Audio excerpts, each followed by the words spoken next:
Imagina un escenario. Estás en tu habitación, son las 2 de la madrugada, tuviste una noche dura. Estás a punto de irte a dormir cuando un ruido resuena en la entrada de tu casa. ¿Sabes lo que escuchaste? No fue el viento ni tu mascota. La puerta de tu casa fue derrumbada. Estás solo y afuera la oscuridad es tan densa que parece tangible.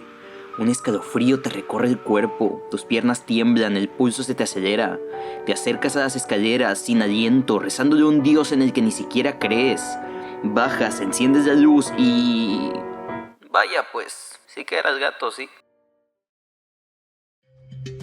Al imaginarte este escenario, sentiste algo, generaste imágenes en tu mente. Ahora dime, ¿qué diferencia tiene en tu mente este escenario con cualquier recuerdo que tengas en tu vida? ¿Acaso es que está claro que son diferentes porque uno lo viviste y el otro solo es una imaginación? Haz una pausa y piénsalo de nuevo. ¿Qué diferencia hay en tu mente con la vez que te caíste en la escuela y este escenario en el que te asustó tu gato imaginario? Claro, uno es imaginario, pero eso no quita que en tu memoria ambas experiencias sean en esencia lo mismo, sin importar si una fue real y la otra mentira.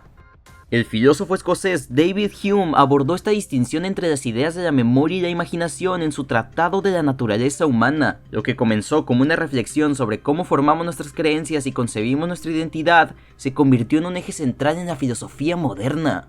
Sin embargo, esta idea fue cuestionada por el filósofo matemático Ludwig Wittgenstein. El cual decía que el verbo recordar no estaba ligado directamente con las imágenes en nuestro cerebro, que las imágenes solo eran una herramienta la cual utilizábamos al momento de recordar, por lo que una memoria no sería como tal una imagen, sino un conjunto de imágenes difusas y cambiantes, ya que cada vez que recuerdas a algo o a alguien lo haces de maneras distintas, con cambios grandes o pequeños en esas imágenes. Este planteamiento inicialmente parecía derrumbar la idea de Hume, aunque en lo personal considero que ambas pueden funcionar perfectamente a la vez. Otro crítico de Hume fue Norman Malcolm, quien afirmaba que lo único que convierte un pensamiento en un recuerdo verdadero es que ese acontecimiento haya sucedido. A diferencia de Wittgenstein, Malcolm no se enfocaba en las imágenes ni en las sensaciones. Su argumento era que nadie puede recordar algo que nunca ocurrió. Aunque esta respuesta es muy sólida desde el punto de vista científico y matemático, me parece un tanto limitada en el ámbito filosófico. Hume, por su parte, sostenía que la única diferencia real entre una idea de la imaginación y una memoria era la intensidad. Al vivir una experiencia, las imágenes se almacenan con mayor intensidad que cuando las imaginamos, ya que al saber que estamos imaginando algo, le otorgamos un nivel de importancia mucho menor. Pero, ¿qué tan confiable es esta idea? La respuesta, como puedes intuir, es que no es muy confiable. Y esa es la razón por la que quise provocarte un poco de miedo con la historia del gato. Porque en el miedo a veces olvidamos por un momento que lo que estamos experimentando no es real.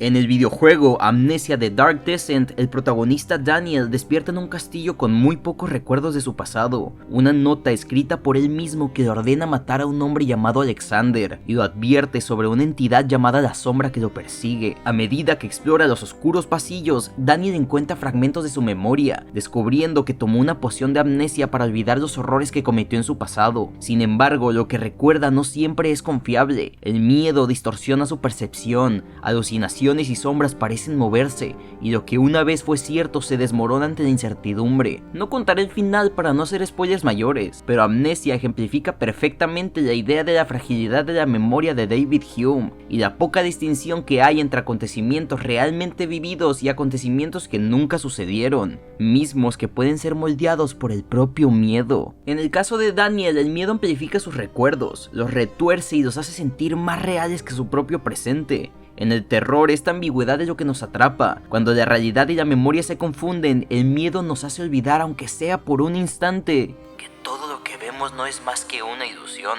El problema con la memoria no es solo que pueda distorsionarse, sino que en esencia nunca podemos estar seguros de que sea real. Aquí es donde el solipsismo entra en juego. Esta corriente filosófica sostiene que la única certeza absoluta es la existencia de nuestra propia conciencia. Todo lo demás, el mundo, las personas, el tiempo, podría ser solo una ilusión, una construcción mental sin ninguna realidad externa que la sustente. No podemos probar la existencia de nada fuera de nuestra percepción, y cualquier intento de hacerlo solo refuerza la idea de que todo lo que conocemos se limita a nuestra experiencia subjetiva. El solipsismo no es solo una especulación absurda, sino un problema filosófico profundo. Si solo podemos conocer nuestra propia mente, ¿cómo sabemos que existe algo más? ¿Cómo podemos estar seguros de que las personas con las que hablamos no son simplemente proyecciones de nuestro propio pensamiento? Tal vez en este preciso momento todo lo que creemos recordar, cada evento de nuestra vida, cada relación, cada conversación, no es más que una serie de pensamientos espontáneamente generados por nuestra mente. Ahora esto nos lleva a una de las implicaciones más aterradoras del solipsismo: la absoluta soledad. Si nada fuera de tu mente existe, entonces no hay nadie más. Todo lo que consideraste alguna vez importante, tus amigos, tu familia, tus miedos, tus alegrías, podría ser solo una proyección de tu conciencia. La vida que creíste vivir no sería más que una historia contada por ti mismo, para ti mismo.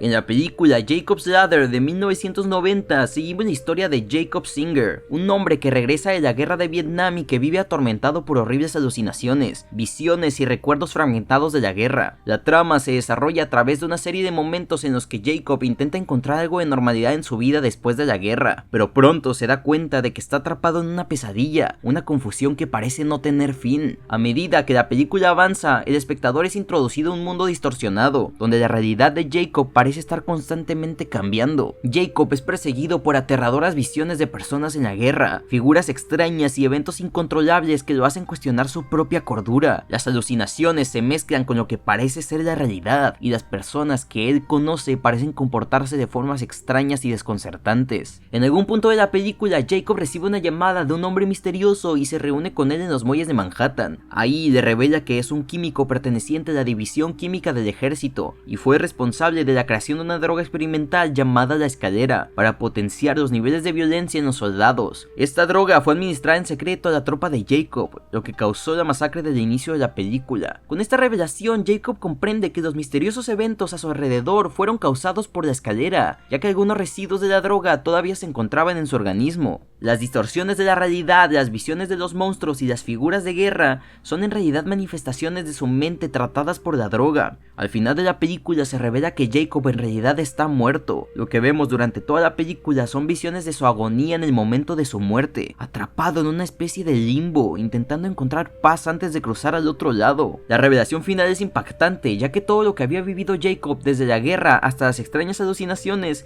era el resultado de su mente tratando de lidiar con su propia muerte y con los efectos de la droga, así como con los traumas de su propia vida. Si el solipsismo es cierto, entonces no estamos muy lejos de Jacob Singer. Tal vez todo lo que nos rodea es algo implantado o modificado por algo exterior, no necesariamente una droga o una simulación, sino por nuestra propia mente. Si tu mente desapareciera, desaparecería todo lo demás, porque todo lo demás solo existe en relación contigo. Pero el problema más inquietante del solipsismo no es solo la soledad, sino la incertidumbre absoluta. Si todo lo que experimentamos podría ser una ilusión, ¿cómo podemos confiar en nuestra propia percepción? ¿Cómo podemos estar seguros de que no estamos atrapados en una simulación o en un sueño sin despertar, en un delirio sin fin?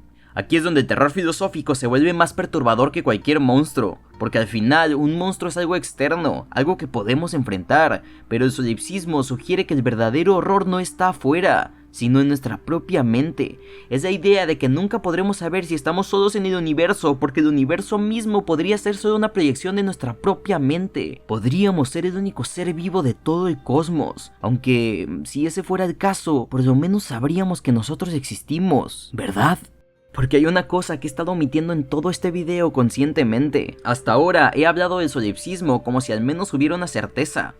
Que aunque todo el mundo fuera una ilusión, aunque cada persona que has conocido, cada momento que has vivido, cada recuerdo que guardas en tu mente fuera solo un espejismo proyectado en la nada, al menos tú estarías ahí, al menos serías alguien. Pero ¿qué pasaría si ni siquiera eso fuera cierto? Según la mayoría de científicos, la idea más plausible es que vivimos en un universo infinito, un lugar sin fronteras, sin límites, donde los átomos flotan sin rumbo, donde la materia se desintegra y se reconstruye una y otra vez. En un universo así, un universo infinito como el nuestro, hace que obligatoriamente algo improbable ocurra, algo tan infinitamente improbable que al enfrentarlo a un universo aún más infinito, hace que tal evento ocurra. En este universo, por una fracción de segundo, en medio de la nada, un pequeño remolino de partículas podría ordenarse de la manera exacta para formar una mente. No un cuerpo, no un mundo, no una historia, solo una mente. Una conciencia completa con pensamientos, recuerdos e identidad, pero no recuerdos construidos con experiencias reales, no una identidad forjada por los años, sino una serie de recuerdos falsos implantados en el mismo instante de su creación, como un parpadeo en la oscuridad. Existiría por un solo instante, creyendo haber vivido toda una vida, con imágenes en su memoria, con un pasado que jamás existió, con la certeza de que ha estado aquí desde siempre. Pero en realidad, no habría nada más, no habría un planeta ni un universo, no habría un cuerpo del cual depender ni un futuro al cual dirigirse, solo una mente, flotando en la nada, convenciéndose a sí misma de que su mundo es real. Porque claro, ¿qué es nuestra mente? No lo sabemos a la perfección, pero en teoría, con tener un patrón muy ridículamente preciso de átomos y partículas, podríamos formar las suficientes conexiones neuronales para formar lo que conocemos como una conciencia. Esta es una idea que proporcionó Ludwig Boltzmann, llamada el cerebro de Boltzmann, teoría la cual, según su hipótesis, podría ser simplemente una fluctuación cuántica de la nada. Un cerebro de Boltzmann que apareció por un instante con todas sus memorias falsas, creyendo que ha vivido una vida, cuando en realidad solo existe en este preciso momento, y desaparecerá enseguida. Ahora dime, cuando cierras los ojos y tratas de recordar tu infancia, cuando intentas reconstruir tu pasado en tu cabeza, ¿qué te asegura que no es solo un conjunto de imágenes dispersas que acabas de crear en este instante? ¿Qué diferencia hay entre tu memoria y una imaginación, si ambas solo existen dentro de tu mente? La idea de David Hume se cae a pedazos porque ya no importaría la diferencia entre una memoria y la imaginación, porque no habría ninguna memoria ni ninguna imaginación, todo habría sido creado en este preciso instante. Un conjunto de átomos acomodados de una manera tan ridículamente improbable que crearon una serie de conexiones neuronales que hicieron exactamente que existieras tú, pero solo por una fracción de segundo, sin una historia, sin un pasado, un ser totalmente nuevo, único e inigualable, efímero como nadie. Tal vez el mundo no es una proyección de tu conciencia, tal vez tu conciencia es la única proyección existente, y cuando este pensamiento desaparezca, cuando esta conciencia se disuelva en el vacío, no quedará nada, ni universo, ni realidad, ni siquiera tus recuerdos o memorias, porque piénsalo bien, en realidad nunca existieron.